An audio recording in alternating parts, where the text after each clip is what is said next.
America और Iran के दरमियान मुस्तकिल जंगबंदी मुआहदे की कोशिशें तेजी से आगे बढ़ रही हैं, लेकिन अभी कई अहम नुकात हैं जिन पर इत्तेफाक होना बाकी है। ट्रंप इंतजामिया के मुताबिक फ्रेमवर्क के मुआहदे को हतमी शक्ल देने में मजीद चंद रोज लग सकते हैं। अमरीकी सदर ने इंदिया दिया है कि मुआहदा करीब जरूर है, मगर वाशिंगटन किसी जल्दबाजी के मूड में नहीं और मुज़ाकरात के दौरान ईरानी बंदरगाहों पर अमरीकी बहरी नाकाबंदी बरकरार रहेगी। दूसरी जानिब तेहरान भी मोहतात अंदाज में पेशरफ्त का एतराफ़ कर रहा है। ईरानी वज़ारत ख़ारजा के तर्जुमान इस्माइल बकाई का कहना है कि पाकिस्तान और दीगर ममालिक की सालसी में अमरीका के साथ मुज़ाकरात में बेशतर मामलात पर पेशरफ्त हुई है, लेकिन अभी मुआहदे पर दस्तखत करीब नहीं। उनके मुताबिक अगर मुफाहमती याददाश्त तय पा जाती है तो उसके बाद 60 रोज़ के अंदर जौहरी प्रोग्राम समेत दीगर हसास मामलात पर तफसीली मुज़ाकरात होंगे। उधर खबर रसां इदारे एक्सियोस ने मुमकिना मुफाहमती याददाश्त की बाज़ अहम तफसीलात सामने लाते हुए दावा किया है कि मुजव्वज़ा मुआहदे के तहत ईरान 60 दिन के लिए स्ट्रेट ऑफ होर्मुज़ को बगैर किसी टोल टैक्स के आलमी बहरी आमदोरफ्त के लिए खुला रखेगा, जबकि वहाँ बिछाई गई बारूदी सुरंगें हटाने पर भी आमादगी जाहिर की गई है ताकि तिजारती जहाज़ों की आज़ादाना नकलो हरकत बहाल हो सके। और इस दौरान ईरान के जौहरी प्रोग्राम को महदूद करने से मुताल्लिक मुज़ाकरात भी जारी रहेंगे। रिपोर्ट्स के मुताबिक इसके बदले अमेरिका ईरानी बंदरगाहों पर आयद बाज़ पाबंदियों में नरमी दे सकता है, जबकि ईरान को आलमी मंडी में तेल फरोख करने के लिए जुज़वी माशी रिलीफ भी मिल सकता है। माहिरीन के मुताबिक अगर ऐसा होता है तो न सिर्फ ईरानी मईशत को सहारा मिलेगा बल्कि आलमी तेल मार्केट पर भी इसके मस्बत असरात मरतब होंगे। ताहम असल सवाल ये है कि क्या मुमकिना पेशरफ्त वाकई आलमी तवानाई बहरान में कमी ला सकेगी? तो JP मॉर्गन के माहिरीन का अंदाज़ा है कि अगर जून के आगाज़ तक स्ट्रेट ऑफ होर्मुज़ मुकम्मल तौर पर खुल जाती है तो रवा बरस तेल की औसतन कीमत $97 फ़ी बैरल के करीब रह सकती है। लेकिन क्या ये सतह पाकिस्तान जैसे तेल दरामद करने वाले ममालिक के लिए वाकई किसी बड़े मुआशी रिलीफ का बाइस बन सकेगी, या फिर महंगाई, दरामदी दबाव और करंट अकाउंट के मसाइल बदस्तूर बरकरार रहेंगे? उधर खत्ते की बड़ी सिफारती और मुआशी पेशरफ्त भी तवज्जो का मरकज़ बनी हुई है। वज़ीर आज़म शहबाज शरीफ और आर्मी चीफ अहम दौरे पर चीन में मौजूद हैं, जहाँ CPEC-2 मनसूबे को मरकज़ी हैसियत दी जा रही है। इस हवाले से वज़ीर आज़म ने अली बाबा ग्रुप के हेडक्वार्टर्स का दौरा किया है, जहाँ उन्होंने डिजिटल मईशत, ई-कॉमर्स और आर्टिफिशियल इंटेलिजेंस में पाकिस्तान की वसी सलाहियतों पर जोर दिया है। सवाल यह है कि CPEC के दूसरे मरहले में किन शोबों को तरजीह दी जाएगी?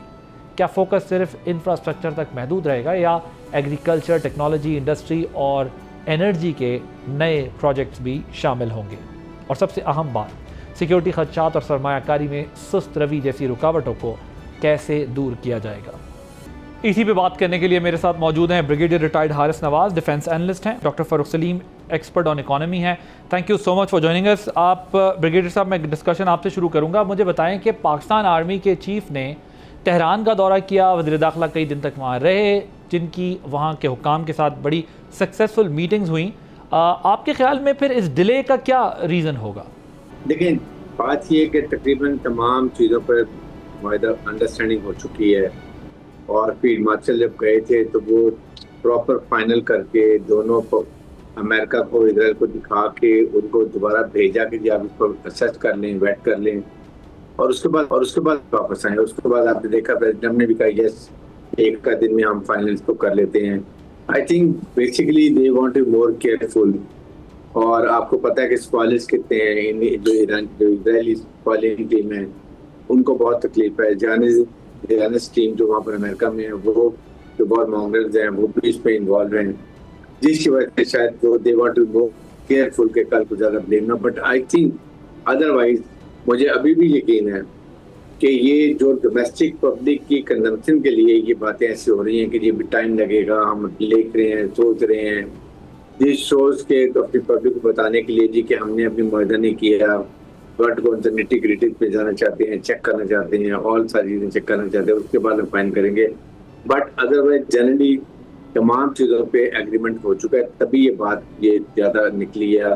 फिर मार्शल ने यहाँ आके, वो भी यहाँ पर आए और उन्होंने भी आके यहाँ पर वापस आ गए और फ्रांस में बात की गई है we are very close to मुआहदा करने के लिए और इस्लामाबाद में ही होगा, ये बात कर दी।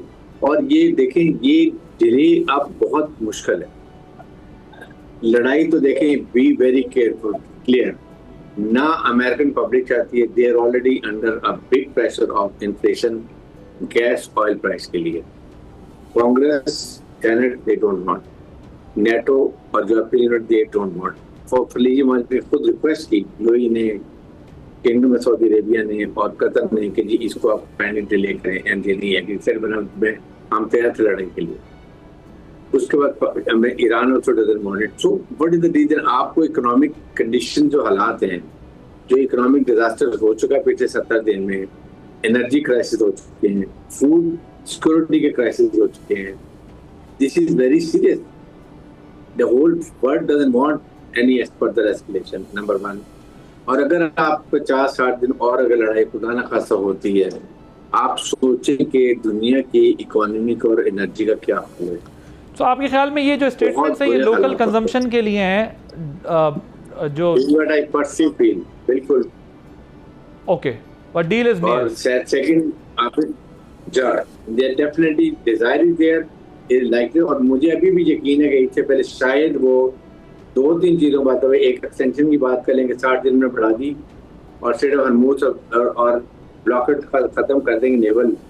इससे ये कि एक चल पड़ेगा काम टेम्पररी, और फिर ईद के बाद जब भी हज खत्म होता है, टाइम मिलता है, then they come to Islamabad, then they might sit down and make a final declaration, whatever they term it as it is. Okay, doctor Farooq Saleem sahab, ये बताएं कि जेपी मॉर्गन ने जो बात की है कि जून के आगाज़ से स्ट्रेट ऑफ हॉर्मुज़ खुल गई, तो जो इस साल एवरेज ऑयल प्राइस है वो $97 पर बैरल के करीब रहेगी। इसकी क्या रीज़न है? क्योंकि जंग से पहले ये $60 की रेंज में थी, और दूसरा ये कि ये जो $97 की एवरेज अगर आती है तो पाकिस्तान पर इसका क्या इम्पैक्ट होगा? जी, जेपी मॉर्गन की जो है वो उसकी अपनी प्रेडिक्शन हो सकती है। उससे बड़ी प्रेडिक्शन जो हम कहते हैं, जिसको कलेक्टिव विजडम, यानी कि इज्तिमाई हिकमत जो है, वो ऑयल की जो फ्यूचर मार्केट है वो एक्सप्रेस करती है, वो रिप्रेजेंट करती है। अगर जनवरी 2027 का आप अगर आज एक बैरल खरीदना चाह रहे हैं, तो वो आपको तकरीबन $65 पे इस वक्त फ्यूचर मार्केट में मिल रहा है। मैं जेपी मॉर्गन की जो प्रोटेक्शन है उससे एग्री नहीं करता हूँ, क्योंकि जो फ्यूचर्स की ऑयल मार्केट है वो एक डिफरेंट इशारिया दे रही है। वो ये कह रही है कि तेल की कीमतें जो हैं वो अगले चंद महीनों में बड़ी तेज़ी से नीचे आ जाएंगी, जिसका इशारा ये है कि आज अगर आदिल अब्बासी साहब एक बैरल तेल का ख़रीदना चाहें, जिसकी डिलीवरी उनको जनवरी 2027 में होगी, तो वो उनको तकरीबन $65 का जो है वो मिल सकता है। इसकी वजह एक तो मैं ये समझता हूँ कि दोनों ममालिक, चाहे वो ईरान हो चाहे अमेरिका हो, उनके ऊपर बेतहाशा प्रेशर है कि इस जंग को जल्द अज जल्द किस तरह ख़त्म करना है। ईरान की अगर जो उनका बैंक, मरकज़ी ईरान है, जो उनका सेंट्रल बैंक है, जो उसकी रिपोर्ट उसने ईरानी प्रेसिडेंट को भेजी है, अगर उस पर एक नज़र दौड़ा लें तो आपको पता चलता है कि ईरान के ख़जाने में डॉलर्स तकरीबन ख़त्म हो गए, और उनका अपना सेंट्रल बैंक जो है वो ये कह रहा है कि अगर ये जंग कुछ हफ्ते और चलती है तो उनका जो रेट ऑफ इन्फ्लेशन है, जो महंगाई की शरह है, वो 80% तक पहुंच जाएगी। दूसरी तरफ अभी जिक्र किया गया कि अमेरिका प्रेशर है। एक तो अमेरिकी सदर जो भी जंग लड़ता है वो इलेक्शन कैलेंडर, उसके मेज़ पे सबसे इम्पोर्टेंट चीज़ जो पड़ी होती है वो इलेक्शन कैलेंडर है।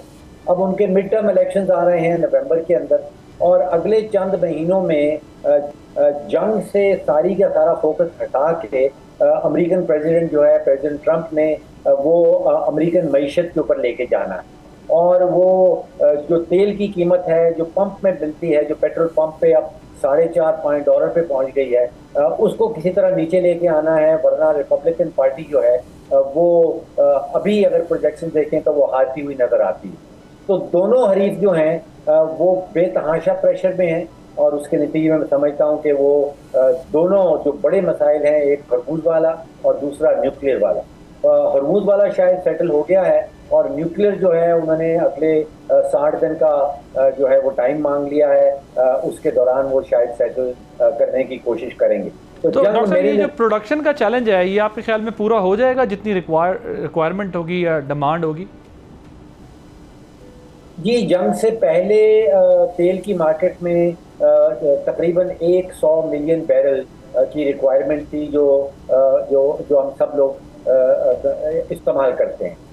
जंग से पहले जो प्रोडक्शन थी वो 104 मिलियन बैरल की थी, जिसका मतलब ये है कि तकरीबन 4 मिलियन बैरल रोजाना का सरप्लस था, और वो प्रेशर था प्राइसेस को नीचे ला रहा था। जंग के नतीजे में जो स्ट्रेट ऑफ हॉर्मूज है, वहाँ पे तकरीबन 20-21 मिलियन बैरल तेल जो है वो रुक गया, वो फंस गया।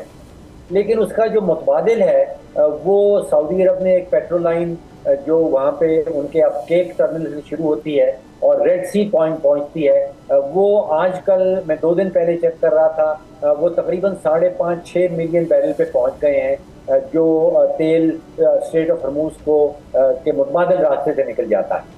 इसी तरह जो अबू धाबी है, उसने उसकी जो तेल की पाइपलाइन है वो तकरीबन 1.5 मिलियन बैरल जो है वो तेल ट्रांसपोर्ट कर रही है स्ट्रेट ऑफ हॉर्मूज से मुतबादिल रास्ते में। तो शॉर्ट टर्म में तो शायद तेल की कीमतें नीचे ना आए, लेकिन जो अबू धाबी की डिसीजन है कि उसने ओपेक से निकल गया है और वो अपनी तेल की प्रोडक्शन 5-5.5 मिलियन बैरल रोजाना के लिए जाना चाहता है, तो मैं समझ रहा हूँ कि अगले चंद महीनों में हम देखेंगे कि कुछ तेल का जो डिमांड सप्लाई की पोजीशन है वो दोबारा से सरप्लस में जाने लगेगी और कीमतें प्रेशर में आ जाएंगी। Fair enough. We'll take a short break.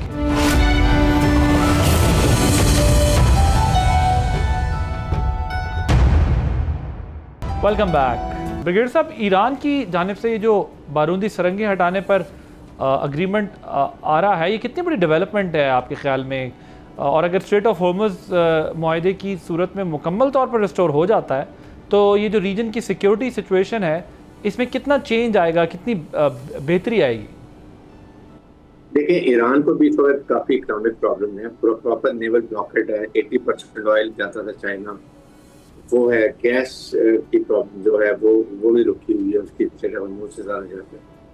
तो जिसकी वजह से वो भी चाहते हैं कि जितनी जल्दी मुआहदा हो जाए और नेवल ब्लॉकेट खत्म हो और वो भी स्ट्रेट ऑफ हॉर्मूज खोलेंगे तैयार बैठे। America is not much interested इसके अंदर। सारी अगर ये खलीजी ममालिक को सूट करता है तो फिर प्रॉब्लम नहीं होगी, बिकॉज ये सारा यहाँ पर जो अमेरिका का ऑयल तो नहीं आता यहाँ से टोटल ऑयल ईरान और उसके बाद खलीजी ममालिक का आता है, तो उनको सूट करता है। मेरे ख्याल में वो ईरान से बैठ के they will find a way out और इसका हल निकाल लेंगे। तो इसलिए मेरे ख्याल में ईरान अमेरिका में लाइक कि अगर खलीजी ममालिक को प्रॉब्लम, और आपने देखा होगा कि जब हमारे फील्ड मार्शल गए हैं ईरान, तो वहां पर कतर का डेलीगेशन भी किया, और I think I am not sure but मेरे ख्याल है कि सऊदी अरब का कैपेरन भी किया। तो वो इसीलिए गए होंगे सॉर्टिंग आउट करने के लिए, हरमूज को सेटल करने के लिए, और वो हो गया। तभी वहां से ये पॉजिटिव वाइब्स आई हैं जो निकली हैं। आपने देखा कि वो पॉजिटिव वाइब्स आ गई कि जी अब मसला हल हो गया है, तकरीबन चीजें सेटल हो गई हैं, सब कुछ हो गया है। तो इसलिए मेरे ख्याल में ये हल भी हो जाएगा। The only thing left over should be nuclear, और वो 60 डेज इसीलिए टेम्परेट सीजर बढ़ा रहे हैं। इस तरह में दे फाइंड अ सोल्यूशन, उसका हल निकाल लेंगे। और मेरे ख्याल में 9 ये हल हो जाएगा, इसलिए कि कोई और लड़ाई नहीं चाहता, ना दुनिया चाहती है, ना अमेरिका चाहता है, ना ईरान चाहता है। ओके डॉक्टर साहब, ये बताएं, आप कह रहे हैं कि आपकी जो अपनी अंडरस्टैंडिंग या प्रोजेक्शन है वो ये है कि ऑयल प्राइसेस डाउन होंगी। जेपी मॉर्गन की असेसमेंट से आप अग्री भी नहीं कर रहे, लेकिन ये बताइएगा कि पाकिस्तानियों की ज़िंदगी पे कोई फ़र्क पड़ेगा? क्योंकि यहाँ तो टैक्सेस और लेवी इतनी लगाई जाती है कि जिसके बाद आप को नीचे पेट्रोल दुनिया में $30 भी हो जाए तो हमें वो फ़र्क नहीं पड़ता जो आवाम को दूसरे मुल्कों में पड़ता है। तो हमें क्या फ़ायदा होगा इससे, कैसे फ़ायदा हो सकता है?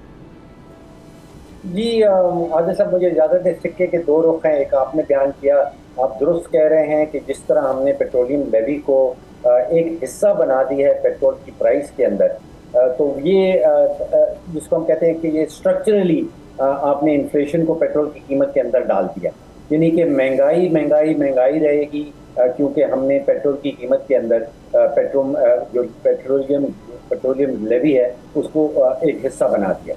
लेकिन इसी सिक्के का एक दूसरा रुख भी है। देखिए, सैंक्शंस जो हैं वो लग रहा है कि लिफ्ट हो रही हैं, जिसका मतलब ये है कि जो फ्रोजन पैसे हैं ईरान के, वो भी धीरे धीरे ईरान को मिलने लगेंगे।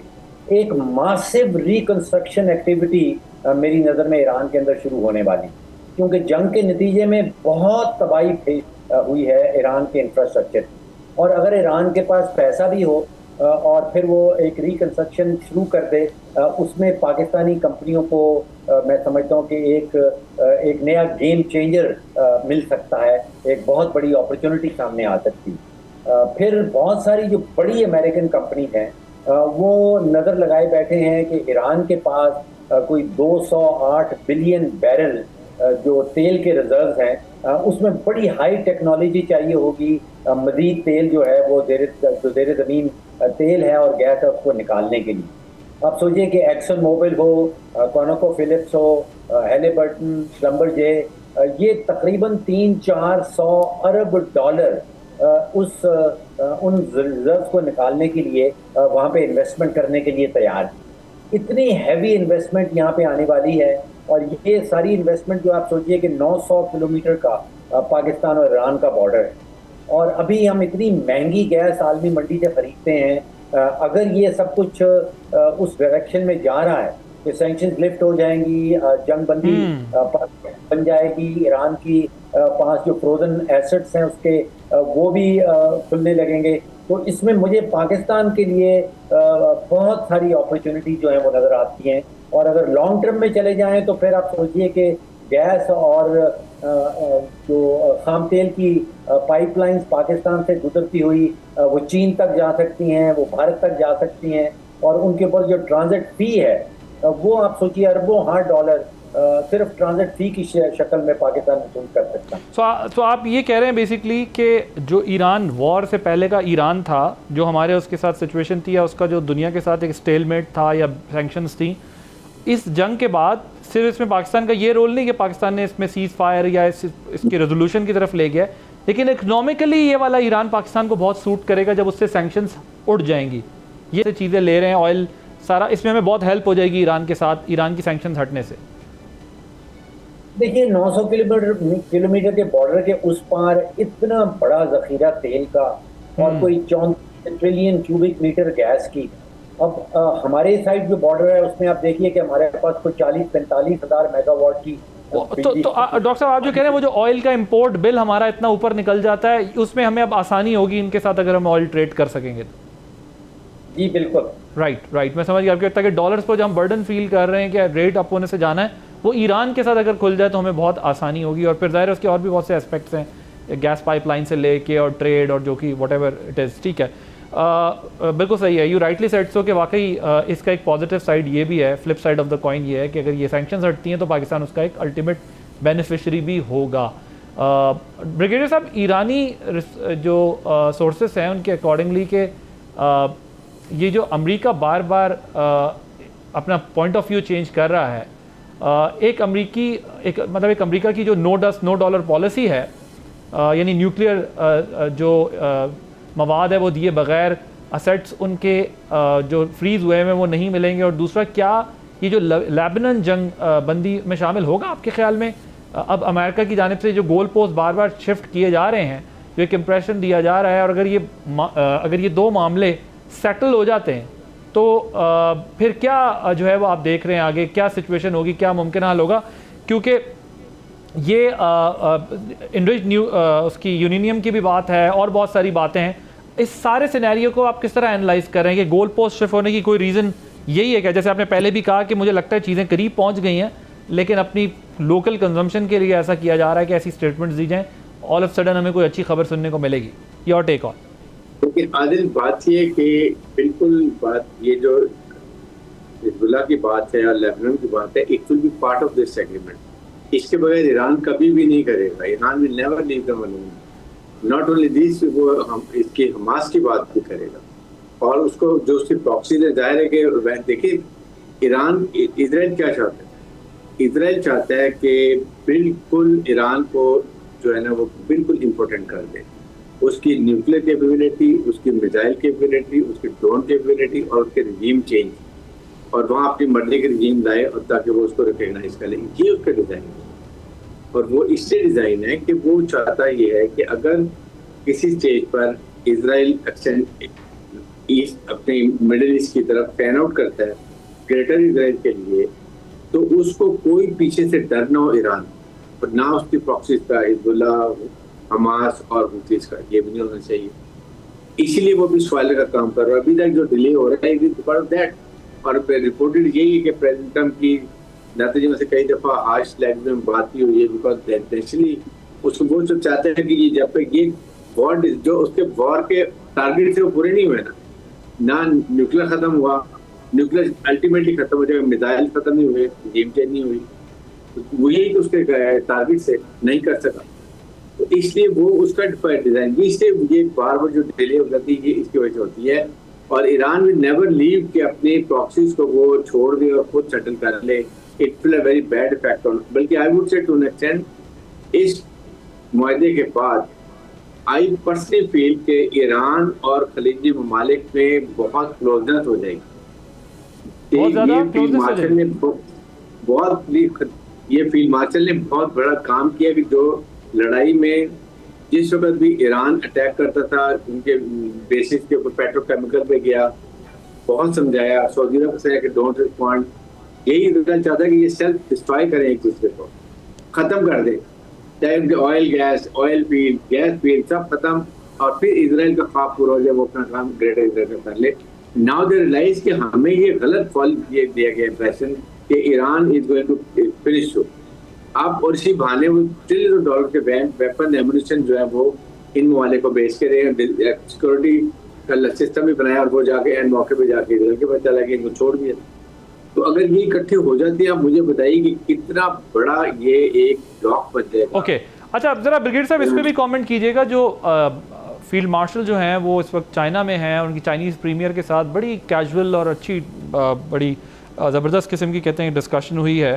तो ये उनकी विज़िट की भी ज़रा सिग्निफिकेंस पे, इम्पोर्टेंस पे ज़रा रोशनी डालें कि और वो बड़ी वाइब्रेंट तरीके से जो है कभी ईरान हैं, कभी चाइना जा रहे हैं, कभी मिडल ईस्ट जा रहे हैं, कभी अमेरिका जा रहे हैं। इस मीटिंग को जो है चाइनीज़ प्रीमियर की आप कैसे एनालाइज कर रहे हैं?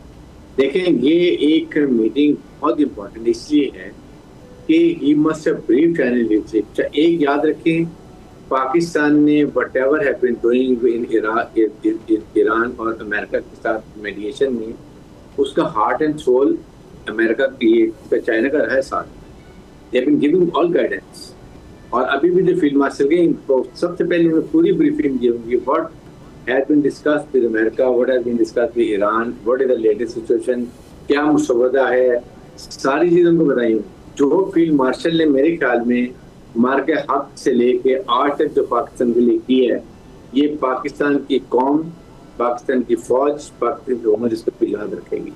He has done a ट्रेमेंडस job, और वो काम जो दुनिया नहीं कर सकी वो ही हैज डन इट।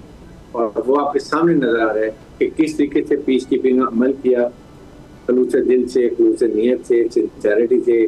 जब स्टेलमेंट थी उस वक्त भी नहीं छोड़ा, he kept on doing working hard, और अल्टीमेटली उनको काफी सक्सेस हो गई है। और ये इंडिया के लिए एक जो है ना इबरत का मुकाम है।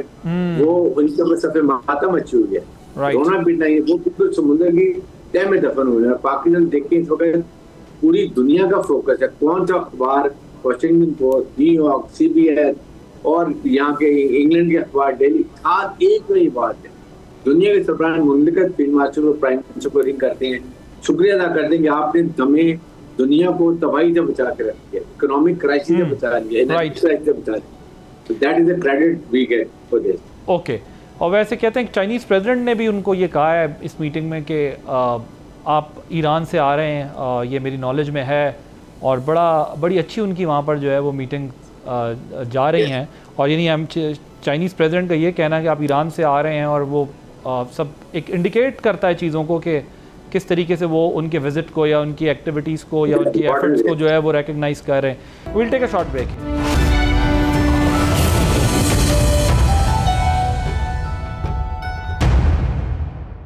Welcome back. डॉक्टर साहब ज़रा ये बताएं कि प्राइम मिनिस्टर भी चाइना में हैं और CPEC का फ़ेज़ 2 को फोकस किया जा रहा है, और CPEC 2 क्या है ज़रा ये बताइएगा, इसमें हर्डल्स कहाँ हैं, और ये जो अली बाबा पे भी विज़िट किया है प्राइम मिनिस्टर ने, आप इसको किस तरह से देख रहे हैं कि ये कितनी इम्पोर्टेंस है इसकी प्राइम मिनिस्टर के इस विज़िट की, और इन एरियाज़ को, इन साइट्स को, इन बिजनेसेस को विज़िट करने की? जी गो अहेड। देखिए, पहली बात तो यह है कि जिस सफारतकारी के प्लेटफॉर्म पे इस वक्त पाकिस्तान खड़ा है, ये पिछले 78 साल जो पाकिस्तान की तारीख में है, इस बुलंदी पे हमारी डिप्लोमेटिक जो है एफर्ट्स वो पाकिस्तान को इस बुलंदी पे पहले कभी नहीं लेके गए। देखिए ऑलमोस्ट तीसरी जंग अजीम से बचा लिया है पाकिस्तान ने बाकी दुनिया को। आपको याद होगा कि एक वक्त प्रेसिडेंट ट्रंप ने कहा था कि पूरी की सिविलाइजेशन ईरान की जो है उसको तबाह कर दिया जाएगा। तो आप सोचिए कि पूरी सिविलाइजेशन जो है वो अब सीज फायर की तरफ जा रही है। लेकिन इसमें जो जिसको हम कहते हैं कि द सेकंड लेग, देखिए डिप्लोमेसी तो हमारी पीक पे पहुंच गई, लेकिन उसकी मोनेटाइजेशन में अभी बहुत सारी कमजोरियां बाकी हैं। यानी कि इस सारी सफारतकारी से पाकिस्तान को कोई माली फायदा पहुंचना चाहिए। डिप्लोमेसी मैं जरा अगर आपकी इजाज़त हो तो आसान टर्म्स में यूट्यूबर्स को और जेन जी को उनको समझा दूं कि आपका चैनल फॉरेन पॉलिसी का सब्सक्राइब हो गया है, बट आपकी मोनेटाइजेशन होना बाकी है कंट्री।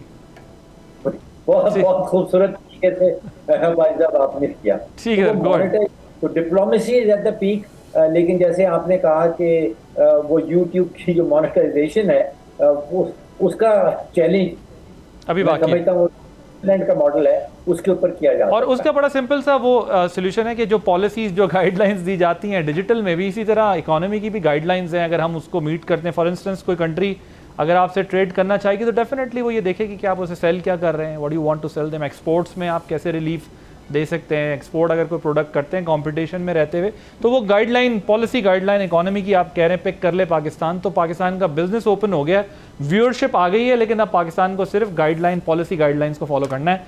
बड़े अच्छे तरीके से आपने जो है वो इसको एक्सप्लेन किया। ब्रिगेड साहब, क्या ईरान के साथ ये जो मुज़ाकरात के टर्मिनल पॉइंट ऑफ वज़ीर आज़म का जो दौरा चीन है के मौके पर कोयटा में ये जो दहशतगर्दी वाला हमला सिर्फ इत्तफाक है, या आपको लगता है ये डिज़ाइन करके किया गया है ताकि पाकिस्तान जो इस वक्त इतना पूरी दुनिया पे छाया हुआ है, दुनिया के मीडिया पे हेड ऑफ स्टेट्स डिस्कशन कर रहे हैं, पाकिस्तान की लीडरशिप की बात हो रही है, फॉरेन पॉलिसी की बात हो रही है, मीडिएशन की बात हो रही है, ऐसे वक्त में ये जो टेररिज्म का अटैक है ये तवज्जो दोबारा दहशतगर्द कार्रवाइयों की तरफ फोकस कराने के लिए की गई है। Your take on. देखिए definitely it is part of it, और हमारी सिक्योरिटी फोर्सेस 24 आवर इस वक्त चुकन्ना है। सिक्योरिटी फोर्सेस, इंटेलिजेंस, हमारी सिक्योरिटी एजेंसीज जो इनको सहूलतकार हैं, इनके अबैटर्स हैं जो इनको प्रोटेक्शन देती हैं, उनको अरेस्ट कर रही हैं, ताकि देखें ये 2-3 हफ्ते बहुत क्रूशल है। और इसी में ये इंडियन की अपने प्रॉक्सीज को यूज करेगा कि वो किसी तरीके से भी एक दो खुदा न खासा और धमाके करें, ताकि यहाँ पर एक ये क्रिएट करेगा सेंस ऑफ इनसिक्योरिटी है, जो हमने सॉफ्ट इमेज क्रिएट की है आपके सामने। जब भाई प्रेसिडेंट आए अमेरिका के, ईरान की लीडरशिप भाई, दुनिया के जनरल ने में बड़ा सॉफ्ट इमेज भेजा और किसी ने बहुत पॉजिटिव बातें भी की हैं। अब इंडिया को तकलीफ जो आपके सामने वो यही है कि why Pakistan, why not India. India अपना बिहेवियर नहीं देखता, ग्लोबल टेररिस्ट मूवी बुलबुल से ज़्यादा मिसाल पाकिस्तान को डिस्टेबलाइज कर रहे हैं, बलोचिस्तान में खुल्लम खुल्ला वो बोलते हैं हम कर रहे हैं। इन चीज़ों को देखते हुए ये दे कैन डू एनीथिंग, और ये इसके लिए पूरी कोशिश कर रहे हैं। हमारी सिक्योरिटी फोर्सेस हर वक्त तैयार हैं इसको डिज़ाइन को ऑफसेट करने के लिए, और ये हमेशा से ऐसे ही करते हैं। जब भी कोई पाकिस्तान में ऐसी बात हो उससे पहले ये कोई टेंटेटिव वर्ड करते हैं, दुनिया को डराते हैं कि Pakistan is not a safe country to travel with. लेकिन इंशाल्लाह आप देखेंगे इस्लामाबाद इज वेरी सेफ, दुनिया को पता चल गया, पहले भी आए, और इट विल ऑल, वहाँ पर परिंदा भी पानी मार सकेगा, वो ऐसी बात नहीं है। लेकिन इसके जो ये मुसबदा हो जाता है, देन यू सी हमने इसका डिविडेंड क्या लेना। तो डॉक्टर साहब बात करें बिल्कुल ठीक, दो है। एक इकोनॉमिक सीट बैक बनाने के लिए हमारा नंबर 1 अमेरिका से बात होगी कि टेररिज्म इन अफगानिस्तान, अगर हम इसको ख़त्म करवा लेते हैं कि वो जो फंडिंग करते हैं, पैसा ना दें, उनको वेपन एमिशन दिया हुआ है उससे हमें मैचिंग सपोर्ट करें, तो वी कैन एलिमिनेट। में पहले भी कमर तोड़ के रख दिया। अगर अफगानिस्तान पीसफुल हो जाता है तो डॉक्टर फारूक को मालूम है कि हमारी सेंट्रल कनेक्टिविटी अफगानिस्तान तो दोस्तान होगी, और सीधा पूरा रशिया से लेके सारा रसद का सामान मिडल ईस्ट और अफ्रीका की मंडियाँ अवेलेबल हैं। काशकर से चाइना आएगा, सीधा जाएगा गवादर, और वहाँ से वो मार्केट 9 दिन के अंदर, जब तुम 90 डेज लगते हैं उस साइड से। तो ये आप देखें पाकिस्तान इकोनॉमिकली कहाँ चला गया। इसके लिए द इरिटेंट जो हमारे पास है ना वो ये कि एक ये, और नंबर 2 इंडिया कि इंडिया को पुश करें कि stop doing terrorism in Pakistan, stop doing stabilisation, Pakistan में स्टेबलाइजेशन मत करो, प्रॉक्सीज को यूज जो करें बातें, because we have to tell and convince American कि पाकिस्तान की strategic assets are only India specific. We have got no design, nothing to do with any other country. जो हमने हमेशा कहा है, ये इंडिया है जो जाके इजराइल को कहता है कि जी खुदा न खासा पाकिस्तान ये कर देगा, पाकिस्तान वो कर देगा, फिर अमेरिकन में दैट ट्रिकल डाउन होती है. We have to be more diplomatic offensive. Okay, हमने ये हमें कर दिया. Okay, right. डॉक्टर साहब ये बताएं कि towards the very end we are running out of time, 1 minute 30 second हैं आपके पास. मुझे ये बताएं, अभी आपने जो बात की है, मैं भी इसी बात का हवाला दे रहा हूँ. जैसे हमें पता है सऊदीया जो है वो इससे पहले पाकिस्तान की फाइनेंशियल एड करता रहता था, लेकिन अब वहाँ भी विजन 2030 चल रहा है. सऊदीज़ भी अब आपको पता है ट्रेड और उस पर बिलीव करते हैं, टेक्नोलॉजी, नए आइडियाज़ पे और सिस्टम पे चले गए. वो भी ब्लैक गोल्ड से, ब्लैक ऑयल मार्केट से निकलना चाहते हैं. इसी तरह अमेरिका कर देता था पाकिस्तान की किसी न किसी तरह मदद. आप कई दिहाइयों तक हम ये देखते रहे, कोई ना कोई एड आ जाती थी. सो अब पाकिस्तान के सामने जिस हम मोनेटाइजेशन की बात करें, अब चैलेंज ये है कि आपके ताल्लुकात तो हैं, अब आपने सेल कैसे करना है. तो कैसे आप अपनी एक्सपोर्ट्स को बेटर करके या दुनिया को क्या दे के आप अपने FDI भी ला सकते हैं और इन्वेस्टमेंट्स भी ला सकते हैं और अपना करंट अकाउंट भी ठीक कर सकते हैं? क्या करना चाहिए, अगर आप 1 मिनट में मुझे बता सकें, 30 सेकंड में. ये पहली बात तो यह है कि ये खास तौर पे अभी आप बलूचिस्तान की बात कर रहे थे, जो मनफी खबरें हैं, जो नेगेटिव न्यूज़ हैं बलूचिस्तान की, वो तो फॉरेन मीडिया पे आ जाती. जो ज़मीनी हकीकत के हवाले से वहाँ पे हो रहा है, जो पॉजिटिव खबरें हैं, वो मुझे कहीं देखने को मिलती नहीं. True, very true, you are right. एक रेकोडेक के हवाले से एशियन डेवलपमेंट बैंक ने एक $410 मिलियन की कमिटमेंट की है और उसके साथ ही पॉलिटिकल रिस्क का कवर दे दिया, जिसका मतलब ये है कि अगर कोई सरमायाकार, अगर कोई मुल्क हो, कोई इदारा हो, कोई कंपनी हो जो रेकोडेक में इन्वेस्टमेंट करनी चाहती है, उसको पॉलिटिकल रिस्क जो है वो एशियन डेवलपमेंट बैंक ने कवर कर दिया. जैसे ही एशियन डेवलपमेंट बैंक की पॉलिटिकल रिस्क कवरेज सामने आती है, तो हमने देखा कि जर्मनी की जो सरकारी कंपनीज हैं, जो स्वीडन की कंपनियां हैं, फिनलैंड की कंपनी है, इंटरनेशनल फाइनेंस कॉरपोरेशन है, अमेरिका का एक्सपोर्ट इंपोर्ट बैंक है, वो तो कोई $1.3 अरब की कमिटमेंट कर चुका है. पिछले 6 महीनों के अंदर कोई $7.5 अरब की कमिटमेंट हुई है सिर्फ और सिर्फ रेकोडेक के प्रोजेक्ट के अंदर. अब 7 बिलियन सोचिए कि हम IMF से लेते हैं 7 बिलियन का पैकेज, और वो 3 साल का पैकेज होता है. तो यहाँ पिछले कोई 5-6 महीनों के अंदर दुनिया भर की कंपनियों में, जिसमें कैनेडियन कंपनीज हैं, स्विस हैं, स्वीडिश की कंपनी है, फिनलैंड की कंपनी है, जर्मनी की कंपनी है, वो $7.5 अरब की कमिटमेंट कर चुके हैं जैसे ही एशियन डेवलपमेंट बैंक ने पॉलिटिकल कवरेज दी. तो बेशक वहाँ पे हमें बुरी खबरें आती हैं और ये दहशतगर्दी के इंसिडेंट भी सामने आते हैं, लेकिन ये पॉलिटिकल रिस्क कवरेज जो है ये उन्हीं खतरात को कवर करती है. ठीक है, thank you so much. Doctor Farooq Salim साहब हमारे साथ मौजूद थे, ब्रिगेडियर रिटायर्ड हारिस मौजूद थे. आप दोनों का बहुत शुक्रिया. नाज़रीन, आपने प्रोग्राम देखा. आदिल अब्बास को इजाज़त दीजिए. अल्लाह हाफ़िज़.